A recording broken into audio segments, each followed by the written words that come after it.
I've treated hundreds of patients and trained thousands of healthcare professionals over my 15-year career. And one thing I've learned through that experience is that most people are really confused about supplements, or they lack a clear strategy or plan for how to use supplements to improve their health. That's why I created Adapt Naturals.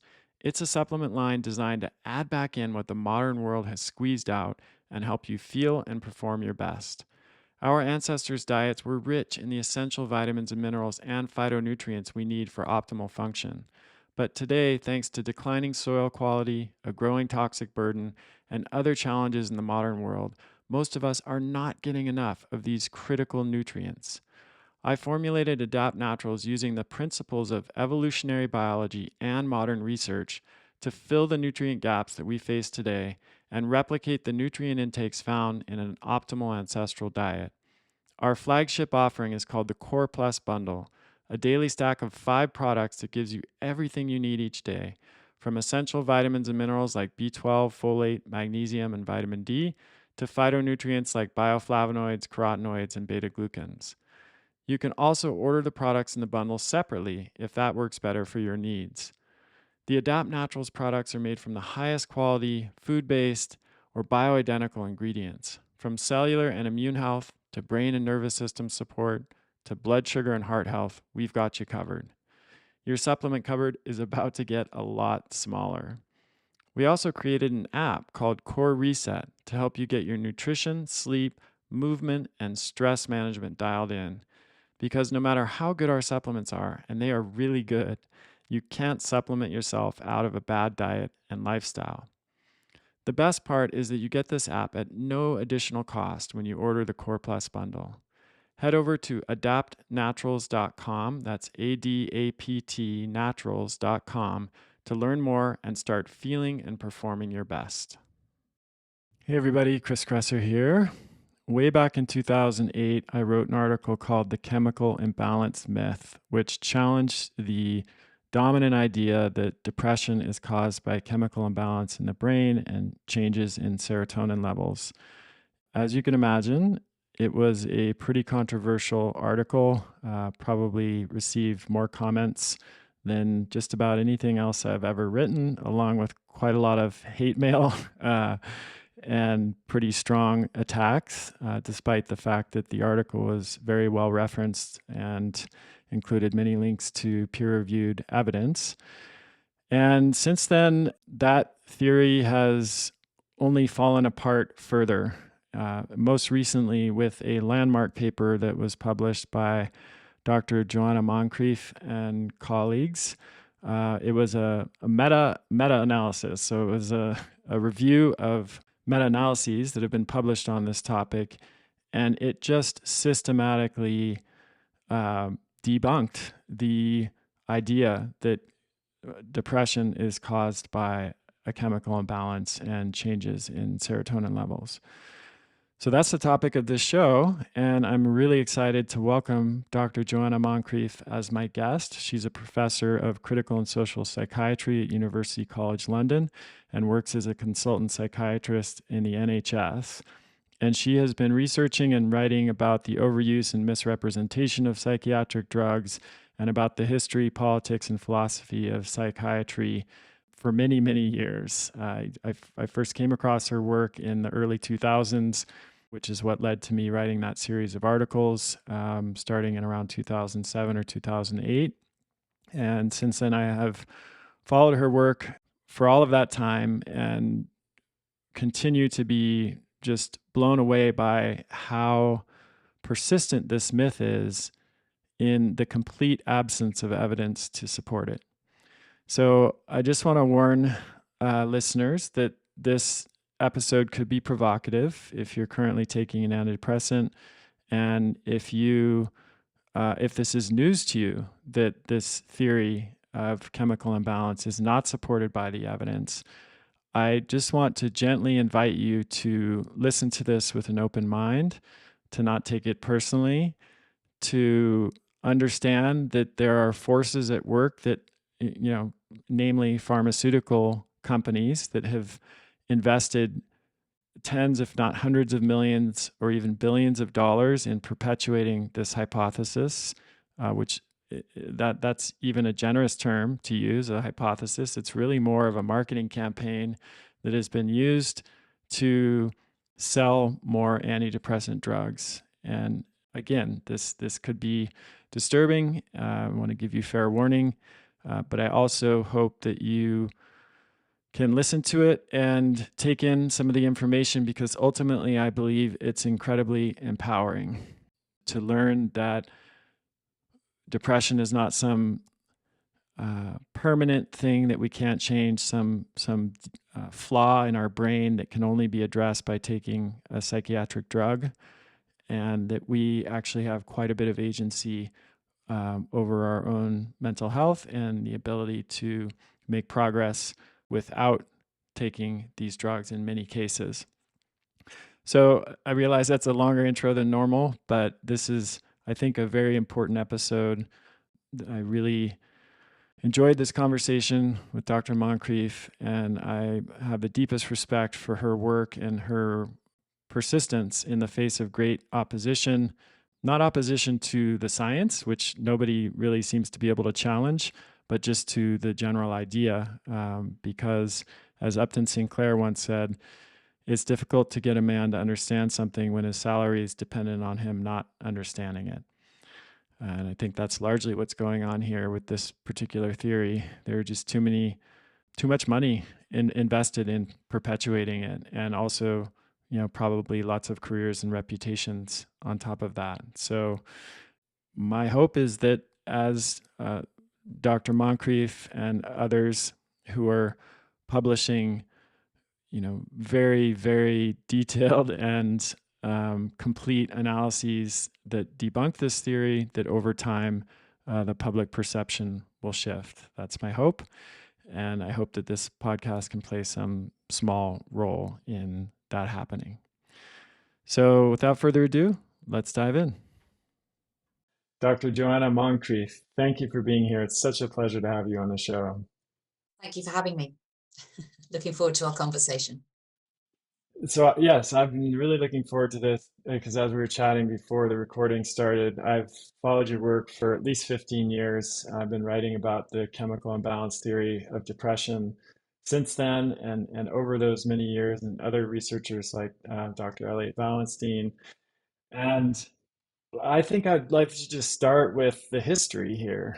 How did this idea that depression is caused by a chemical imbalance, and particularly serotonin depletion or serotonin imbalance, get started in the first place? Because it became widespread, and pretty much anyone you would ask on the street would say that that's what causes depression. But how did this even start? So that's a good question. So it starts in the medical community, it starts in the 1960s when certain drugs start to be proposed to have antidepressant properties, and people are starting to think, oh, maybe depression might have a chemical basis. And so they start to speculate about how these different drugs that they're using might be affecting people's moods. And first of all, the focus is on noradrenaline. And actually, for many years, the main focus was on noradrenaline. That was thought to be the key brain chemical involved in mood. But serotonin was also proposed to be important in the 1960s. And that idea is picked up in the 1980s when the SSRIs start to come onto the market. Now, the other thing to say is that the medical profession, particularly psychiatrists, are keen on the idea of depression having a biological basis all the way through from the 1960s onwards. But the pharmaceutical industry are not interested in antidepressants or depression until the 1980s, because before that, they are busy making a lot of money selling vast quantities of benzodiazepines. Those are the big sellers in the 1970s. And very large numbers of Americans and Europeans were taking benzodiazepines at that time. And then in the 1980s, there's a real crisis concerning benzodiazepines. It becomes apparent that they are in fact addictive, even though they'd been marketed as being a non-addictive alternative to barbiturates. And it becomes apparent that they've been doled out like sweets to people who have social and circumstantial problems. So they start to get a really bad press. It becomes very difficult to market a drug for anxiety, and the pharmaceutical industry switch to depression. And they also realize when they do that, when they start to launch these new SSRI antidepressants, like Prozac, of course, is the first one, or the first one that becomes successful, launched in 1987. They also realize, because the scandal about the benzodiazepine situation is still in the air at that time, they realize that they've got to sell these drugs with a different sort of story. Now, benzodiazepines were quite clearly drugs that alter someone's normal mental state, that produce their mind-altering substances, and they basically replace people's underlying feelings with a drug-induced state. And that was clearly apparent to everyone. And that had, because the benzodiazepines had got such a bad press, that had brought the whole process of giving people drugs to essentially numb their emotions and numb them and distract them from their social problems into disrepute. It had brought that whole activity a bad name. And so the pharmaceutical industry, I believe, realized that they had to tell a different story. And that's when the pharmaceutical industry really got behind the idea of depression being a chemical imbalance and started to very widely promote that idea. That makes a lot of sense to me, knowing the history of the pharmaceutical industry and other drugs that they've been involved with similar kind of marketing-based introductions.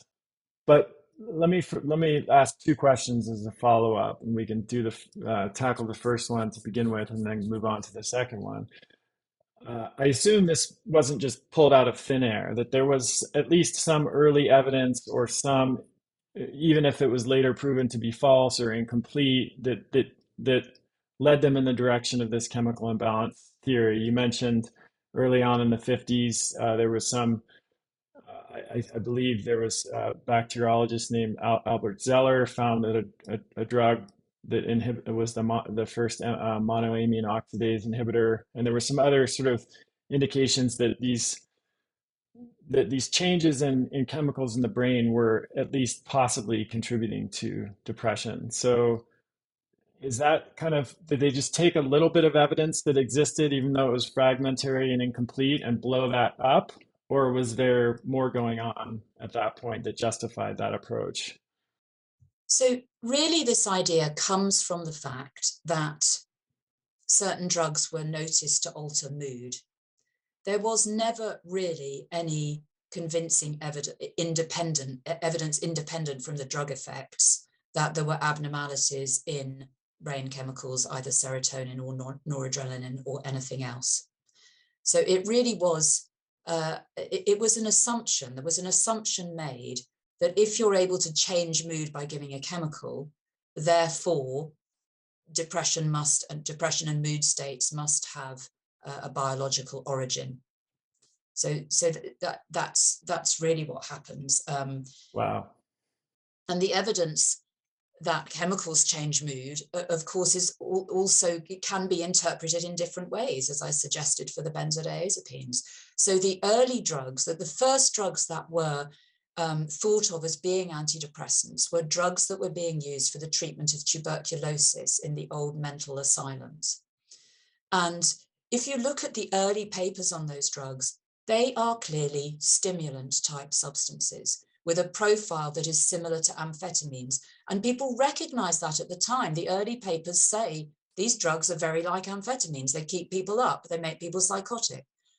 Then later papers start to talk about the drugs differently. And those stimulant effects appear in the small print at the end, as a side effect rather than an effect of the drug. So of course these drugs were making people happy. They were making people energetic and, alert, because they were stimulants. so that's how they affected mood. Then other drugs come along that are called antidepressants that don't have stimulant effects. The tricyclic drugs actually have sedative effects. And I think probably what's happening there is you're seeing a placebo effect affecting both patients, but also observers, also affecting the clinicians. This was a period where people were very enthusiastic about finding drugs for the treatment of mental disorders, and could easily convince themselves that they had, had a drug that was effective and that they were noticing some beneficial effects in people. The first paper about the first tricyclic antidepressant, imipramine, for example, describes it as curing impotence, curing sexual deviation, as defined at the time. It's now recognized that imipramine causes impotence if it does anything to sexual function. So that was, a very odd observation, and almost certainly not down to the imipramine. And that, I think that just shows you how enthusiastic people were about these drugs and how that colored their perceptions of what they were doing. Yeah, it seems to me that this is a human bias overall. We prefer to know rather than to not know, and I think particularly prevalent in medicine. There's a quote I came across. I think it was from Elliot Baumstein in his book. A theory, he said, a theory that is wrong is considered preferable to admitting our ignorance. Yeah, yeah. It seems like that had something to do with it. Is, we didn't know what caused depression. It was affecting a lot of people. We didn't have a clear solution or treatment. And as soon as there was something that seemed like it could be a theory that would lead to particularly pharmaceutical treatment, that it was off to the races after that. Yeah, I slightly dispute that. I think we did have a theory of depression. We just didn't have a biological theory of depression. Mm, There hmm. was the old DSM defines depression, it defines all mental disorders as reactions to circumstances, to life circumstances. They're all called depression. Is a depressive reaction formation. That's how, so they are regarded as in a different way than we regard mental health problems today. And ordinary people, I think, have always held that view that emotional states like depression are consist of a reaction to circumstances. Obviously, colored, obviously with individual differences, and the way that individuals react to their circumstances is colored by their upbringing, by their history, and to some extent by their genetic makeup. So it's not that biology is completely irrelevant, but it's not causing the emotion in the immediate term, in the sense that biological theories of depression want to suggest that it is.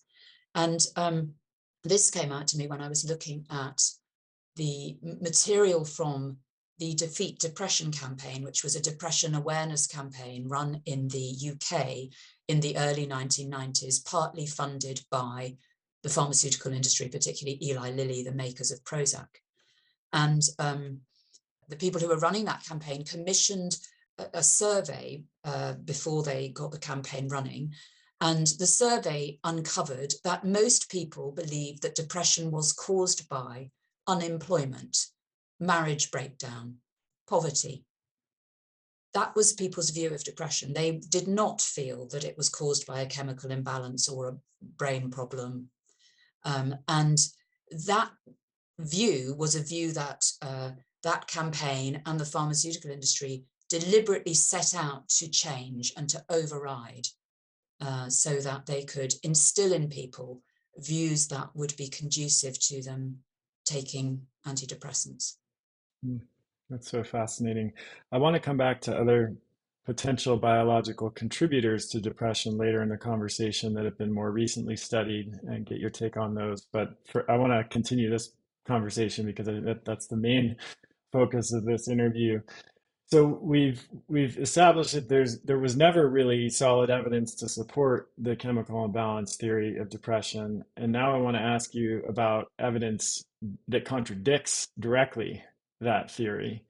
And maybe I can just ask you a few questions, and you can tell me if these are true or not, or false. So, does reducing levels of norepinephrine, serotonin, or dopamine produce depression in humans? So I'll answer your question in a minute, but first of all, I'll say it's very difficult to prove a negative. Okay. So I don't think it's the case that we have definitely, we have evidence that depression is definitely not a biological condition, and we probably never will have that evidence, because you'd have to have massive studies for every area to be quite sure that it's been disproved. What I think we can say confidently is that we have not proved that there is a biological basis to depression, and that is what people have been led to believe. So, can you cause depression by reducing levels of brain chemicals in people who don't have depression to begin with? And the answer is no. For example, looking at serotonin, there have been several studies which have used an experimental mixture of amino acids which lack the amino acid that serotonin is made out of. That's called tryptophan. And if you give people this mixture of amino acids without the tryptophan, in order to make proteins, the body has to use up all the tryptophan that's available already, and therefore there's not much available tryptophan to make serotonin and to cross into the brain to make serotonin in the brain. It's probably not a perfect procedure. It's probably doing other things as well, to be honest, but it does reliably reduce tryptophan levels, and is thought to reduce serotonin levels.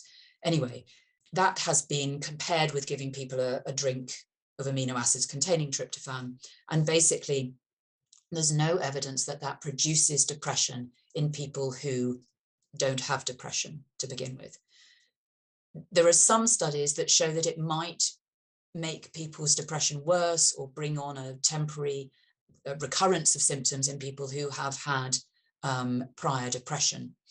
But there are a number of problems with that. The first is that the number of people in those studies is very small, the ones that have been looked at in a meta-analysis.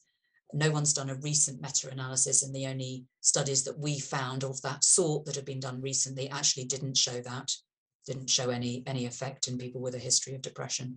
And then the other consideration is that these people have been exposed to, or are very likely to have been exposed to, antidepressant drugs, which we know interfere with the serotonin system in some way, and therefore may confound the results of those experiments. So basically, from those what are called tryptophan depletion studies, there is no evidence that reducing serotonin produces depression. What about the flip side of that?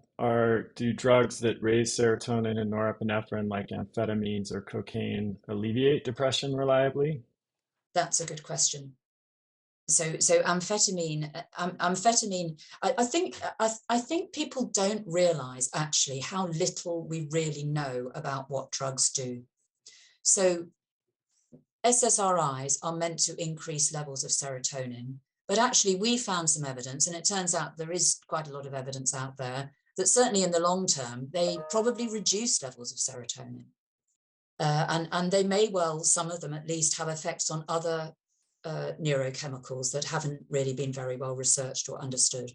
Now, amphetamine is a drug that affects numerous brain chemicals, and we're not sure which ones are the key chemicals. But probably its main effects are produced by its effects on noradrenaline, which is associated with arousal, and probably to some extent dopamine as well, which is also associated with arousal. It also does seem to increase levels of serotonin. Does amphetamine relieve depression? Well, amphetamine makes people feel good, as other stimulants do, as cocaine does, while people are taking it. Does that mean it's curing depression? In my view, no, it does that. It has the same effect in anyone, whether you've got depression or not. It has effects in animals that are, behavioral effects in animals that are consistent with its effects in humans. But if you give it to people with depression, there are some studies that show that amphetamine is an effective antidepressant, that it reduces depression rating scale scores better than a placebo, or as well as other antidepressants. which shouldn't surprise us given what we know about its profile of effects. Right. And the question, though, as you pointed out, is that a valid ongoing treatment for depression? Yeah. Considering the whole range of effects, side effects, etc. On a related note, I don't know that there's ever been a great explanation for why antidepressant drugs like SSRIs take so long to produce an elevation of mood. From my understanding, please correct me if I'm wrong, they produce their maximum elevation of serotonin in only a day or two, and noradrenaline or norepinephrine, but it takes often several weeks for people to experience a full effect. Is that also an argument against the chemical imbalance theory in your mind, or is that not, is there some other explanation for why that is? So let's come on to what antidepressants do. So in my view, antidepressants do not have worthwhile effects on depression. If you look at placebo-controlled trials of antidepressants, the difference between an antidepressant and a placebo is minuscule. It's really, really small. It's 2 points on the 53 or 54 point commonly used Hamilton rating scale of depression. And if I could just interject, is that, Joanna, for mild, moderate, and severe depression, or are there differences across the intensity of depression? There's some studies seem to find slightly higher differences in people with severe depression, but some studies don't. I would say the jury's still out on that, and the average difference is very small. And moreover, I think there are other explanations other than the pharmacological effects of the drug that may account for those differences, particularly the fact that people often know whether they're taking the antidepressant or the placebo, especially if they've taken antidepressants before, which many people in these trials have done. And So we they're not know, truly blinded. so they're not truly blinded. They're meant to be double-blind trials, but they're not. And we know that the expectations that people have about what they're getting, about whether they're getting the drug or the placebo, have a very profound impact on the outcome of a study. So there's a very interesting study that compared sertraline, an SSRI antidepressant, with St. John's wort and a placebo. Now, in this study, people couldn't guess what they were on. And this was a negative study. There was no difference between the two drugs and the placebo. But when you asked people to guess what they were taking, the people who thought they were taking either St. John's wort or sertraline did much better than people on the placebo. And the difference is around 5 to 8 points difference, much bigger than the normal difference you would see between a drug and a placebo in a randomized controlled trial. So what that says to me is that we know there are some studies where people can guess correctly what they're taking. And if they can guess, you're going to see this expectation effect influence the outcome of the study as if it were the real, a true outcome of a true drug effect.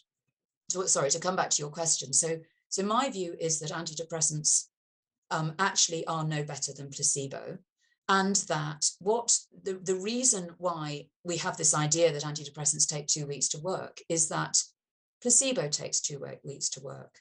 It takes 2 weeks for people's hope, the hope that people have, and the good feeling people have from having been listened to and feeling that something's been done and something's going to help them, to translate into an actual improvement in mood.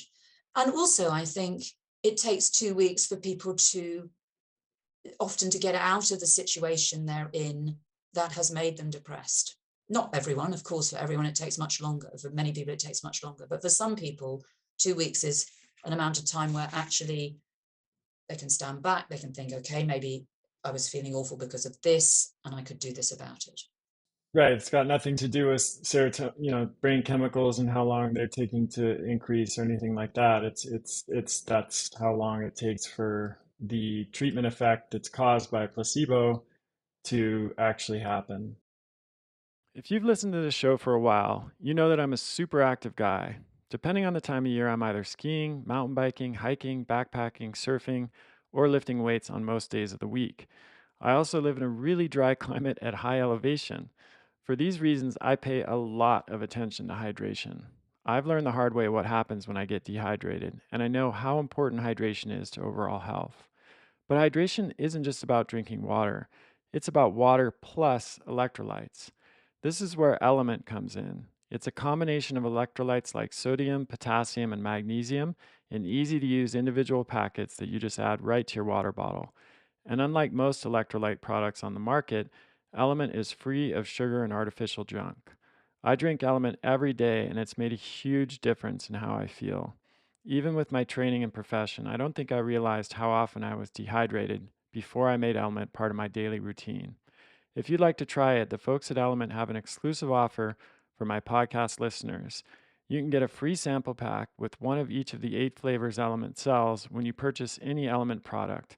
This is perfect for anyone who wants to try all of the flavors or who wants to introduce a friend to Element. Just go to kresser.co/element, that's LMNT, to place an order and take advantage of this offer. Paleo Valley's beef sticks are definitely one of my favorite snacks. They're unlike anything else on the market. They're made from 100% grass fed and grass finished beef and organic spices, and they are naturally fermented, which gives them this really amazing flavor. In fact, they were recently voted in Paleo Magazine as one of the top snacks of the year. One reason I love Paleo Valley is that they're committed to making the highest quality whole food products that are free of junk ingredients. They're compact and easy to take on the go, especially when I'm out in the mountains and away from civilization. Go to paleovalley.com/Chris and use the code Kresser15 to get 15% off. Two things here. First, I completely agree and would say that I think the average person is not well informed about the extent to which placebo plays a role in certainly in antidepressant research, but just in research in general. And this has been a fascination of mine for many years, and I've written a lot about this too. Ted Kapchuk, for example, who's now at Harvard, but started his career as an acupuncturist, very interesting career trajectory, and then ended up studying the effects of placebo in antidepressant medications and many other contexts as well. But I remember a paper he published in 2009 in Plus One, which found that the extent of placebo response is large regardless of the intervention and is mostly associated with the study population and size. So that the greater the study population size, the greater the placebo effect, I think.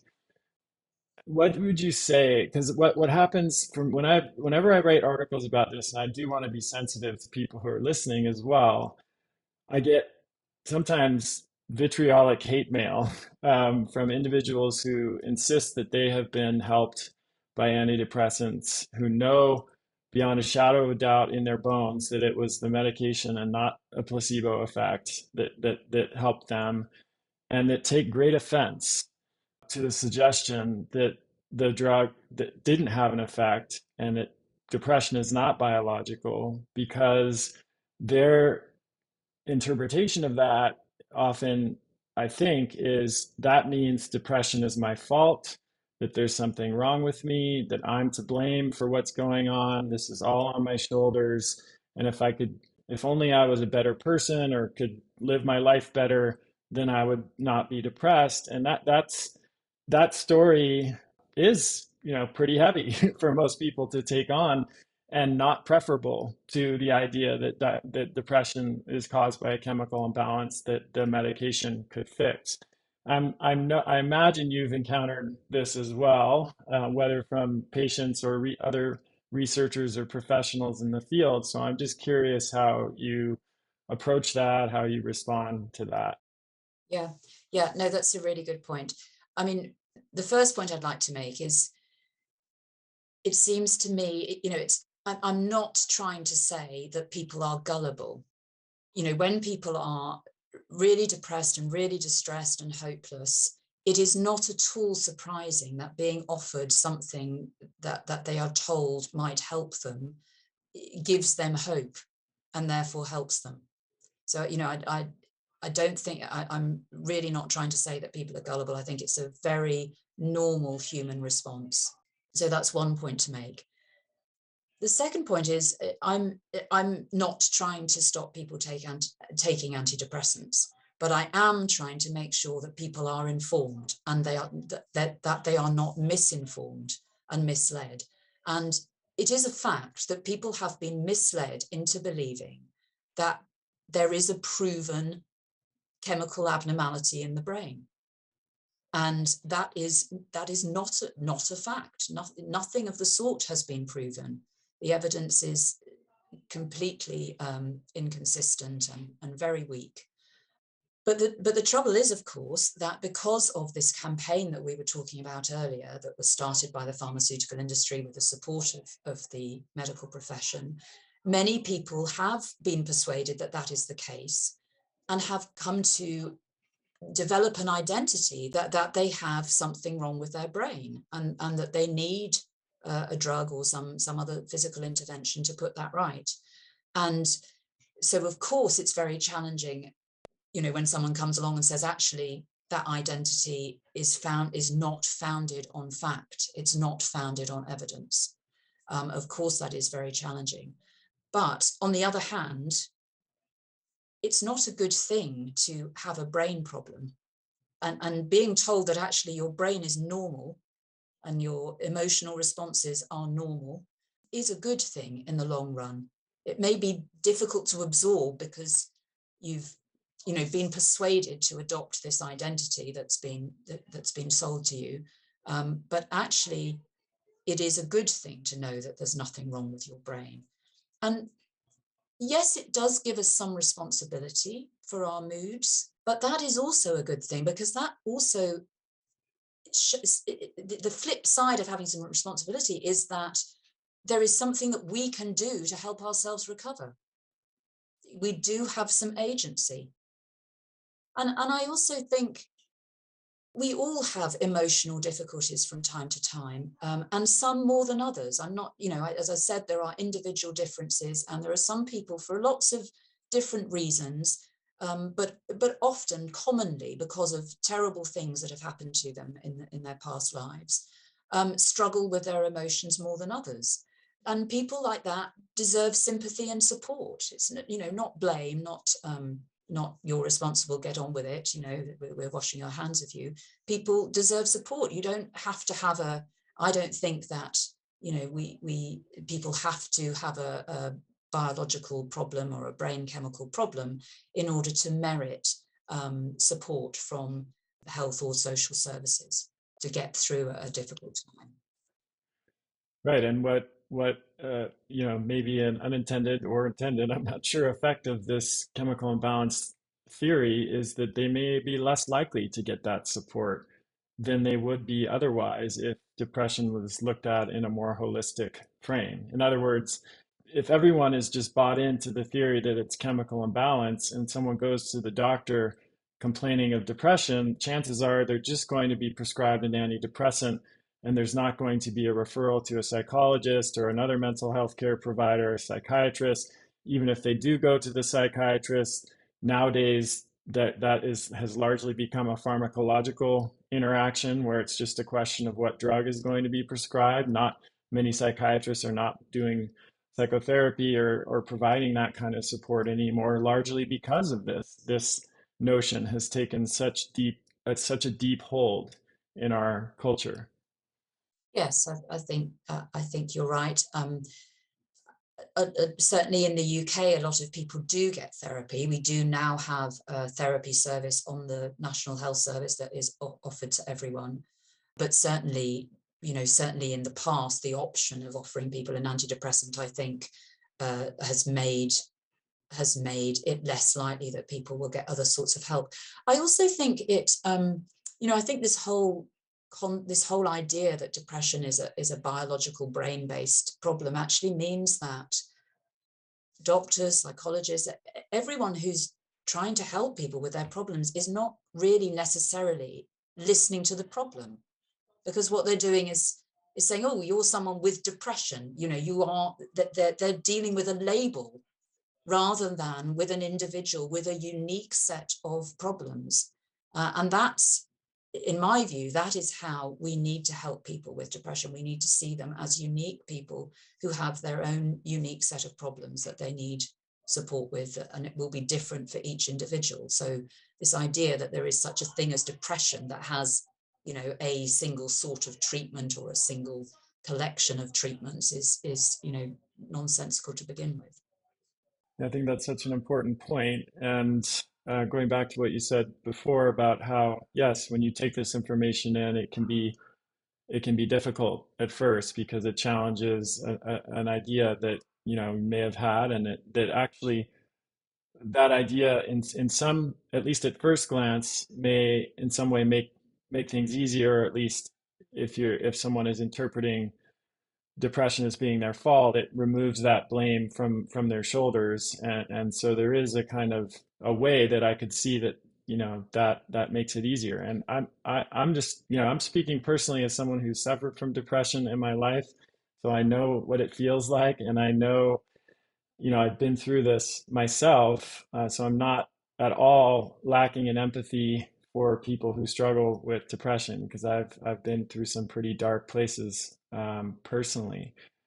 But I've also experienced the difference in interpreting that depression as something that is transitory, or at least potentially transitory, that is not a fundamental characteristic of who I am, that doesn't define me, like you said, that isn't a problem in my brain that is only fixable by taking a pharmaceutical drug.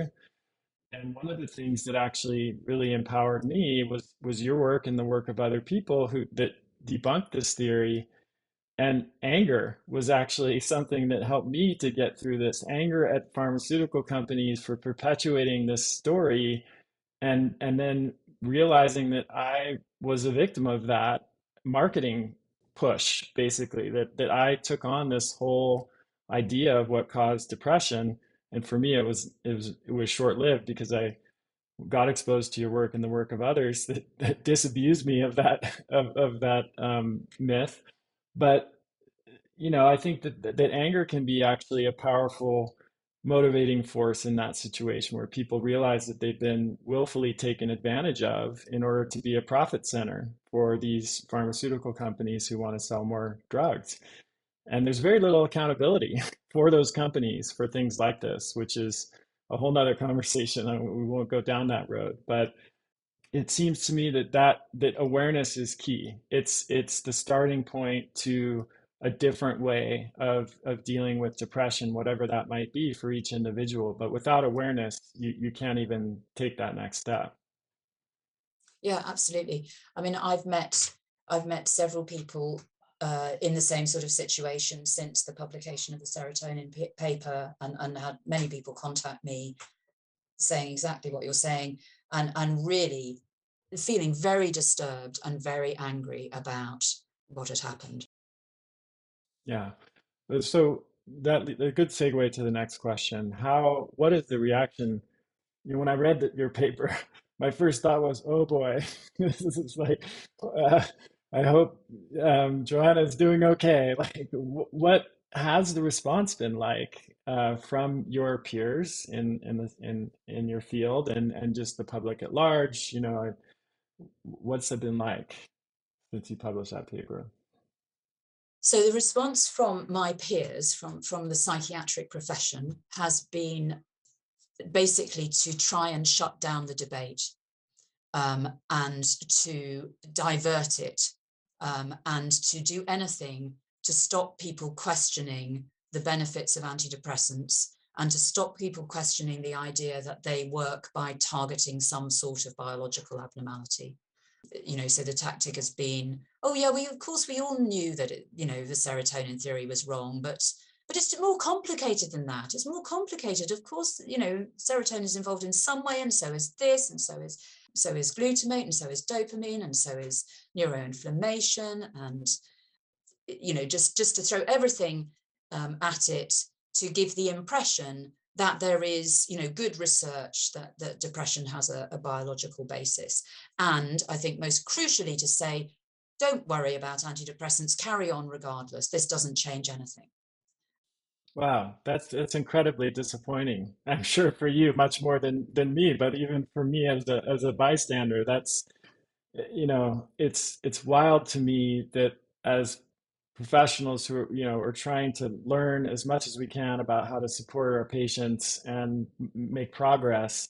I mean, I understand intellectually why there would be so much resistance when you invest deeply in a theory and you become identified with that as a clinician, and it's defined the way that you've treated patients perhaps for 5, 10, 20, 30 years. I get on a human level that that can be hard to pivot from, because then what do oh my, have I been wrong for all these years and what am I going to do? And it's still very disappointing that that is the response to what I view as pretty much incontrovertible evidence that you presented in that paper, and that they're not actually challenging the evidence. They're just, like you said, diverting and obfuscating rather than actually critiquing the arguments you made in the paper. I think it's extremely disappointing. And I am also feeling very angry because I do feel that actually there are people who in the profession who do not want the public to actually have access to the facts, and don't want the public to be able to appreciate the debate and discussion that exists around antidepressants. Yeah, Oof, so I think that, that's and I think the bottom line is that they really, really don't want people to, well, first of all, to question the idea that the depression is at root a biological problem, and secondly, to understand antidepressants in the way that we used to understand benzodiazepines, to understand them as a, emotion number, something that just, changes anyone's mental state.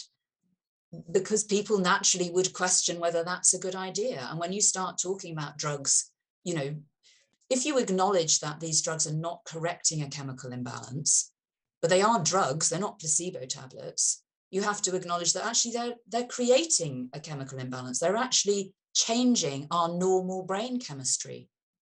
And I think the profession really don't want people to hear that statement, because people will then rightly worry about what changing your normal brain chemistry might do to you, to your brain, particularly if you keep taking these drugs that are causing these changes day in, day out for months and years on end.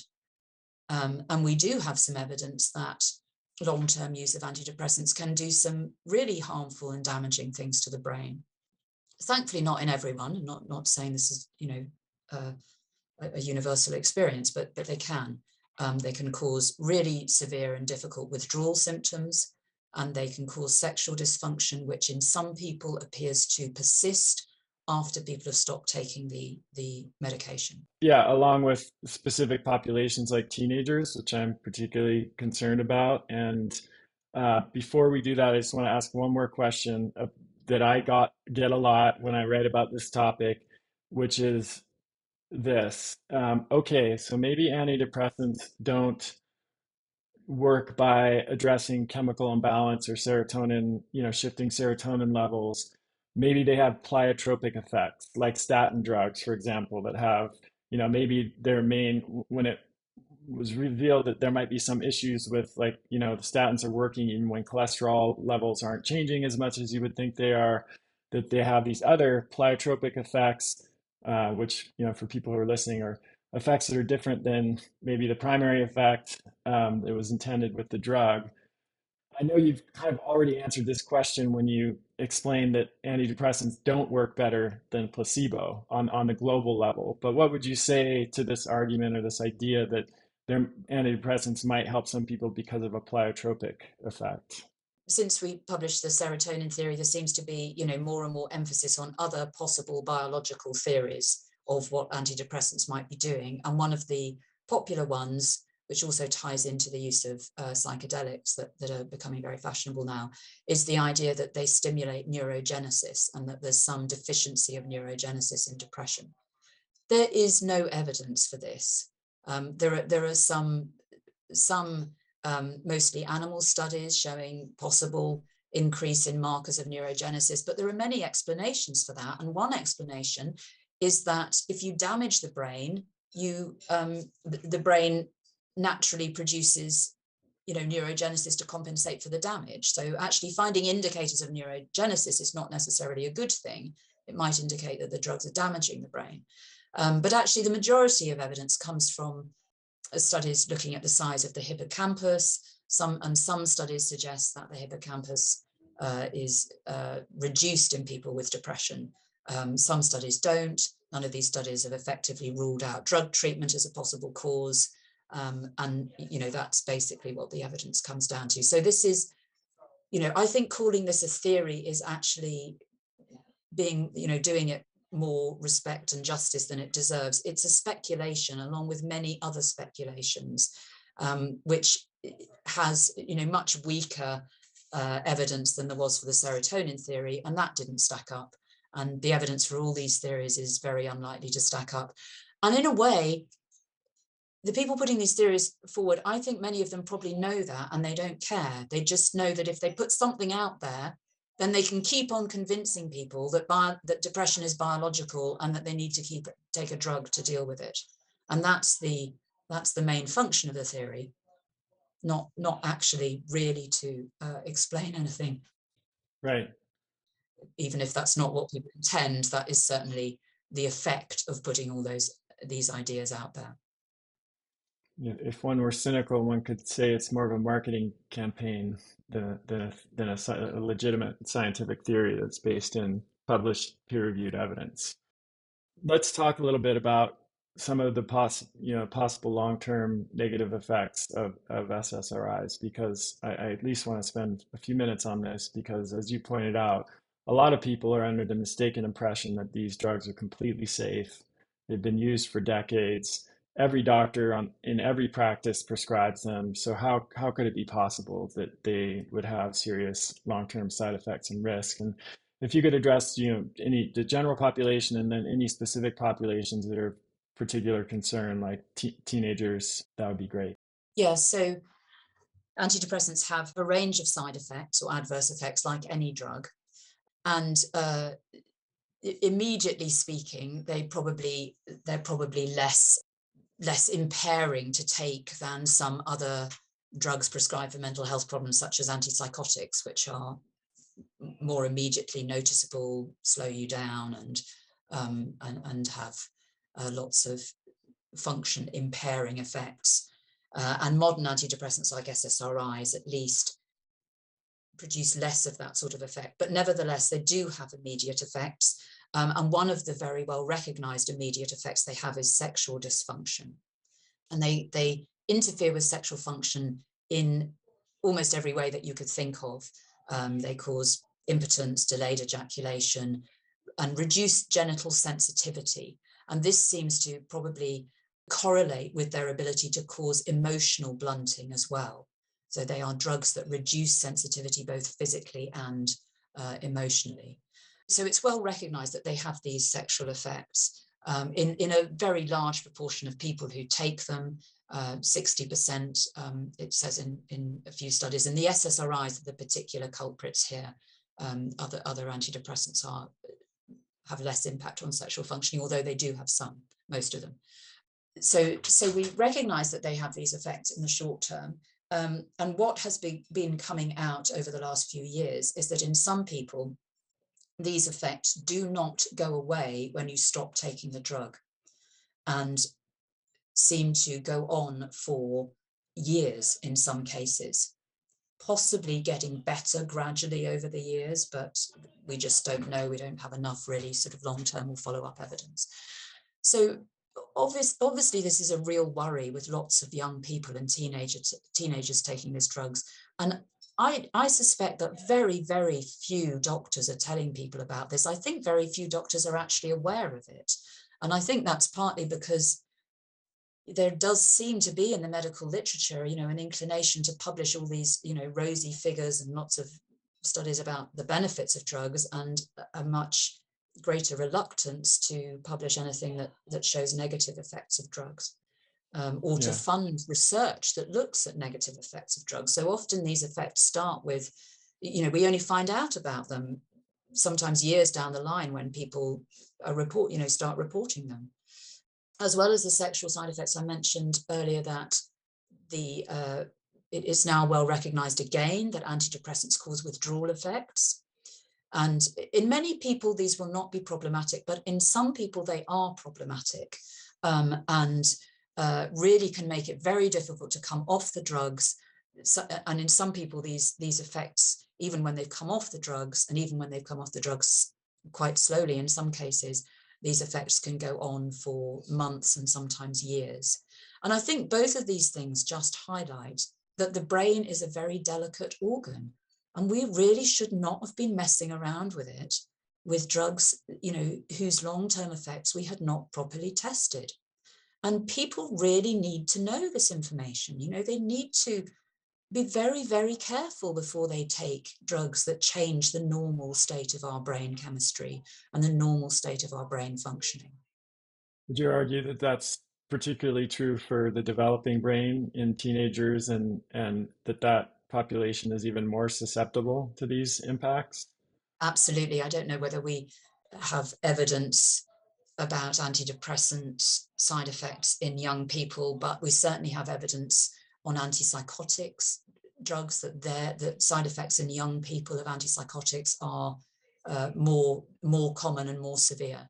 So absolutely, it's a real worry with the developing brain. And I think there's also a psychological issue with giving antidepressants to people who are still maturing emotionally. you know, I've talked about how they are emotionally blocking, and therefore maybe block the emotions that we need to go through in order to, to learn to manage ourselves and manage our emotions. And also, I think it just gives a really, particularly when you're giving them to children, gives a really dangerous message that, there's something wrong with you. You're flawed, you're biologically flawed, and you need to take something. Yes.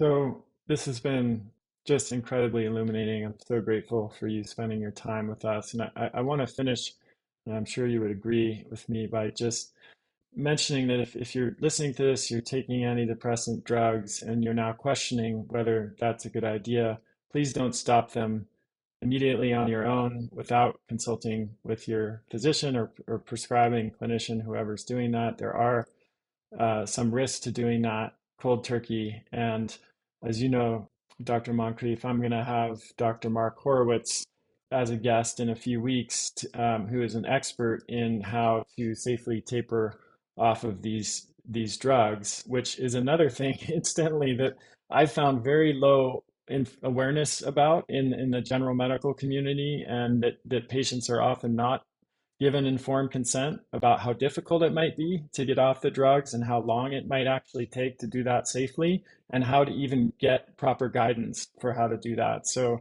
I hope that with the interview with Dr. Horowitz, we can, shed further light on that. But in the meantime, please don't make any decisions without consulting your healthcare provider. Is there anything you would like to add about that? Yes, just that for people who've been on antidepressants for any length of time, greater than a few months, really, you need to be very careful about reducing them and make sure you reduce them very slowly, so that you don't end up with with severe withdrawal symptoms. Great. Are you working on anything else right now in this? And I imagine you might need a little break after that paper that you just published, but any other lines of investigation or areas that you're focusing on now? I'm involved in various projects looking at looking in more detail at withdrawal effects, and whether they're more severe in people who've been on medication for longer, and that sort of thing. What might help people get off them more easily. And I'm also trying to write a book about the whole experience of having published this paper, because Yeah. as I've described, I feel so shocked and angry about the response to it. Yeah.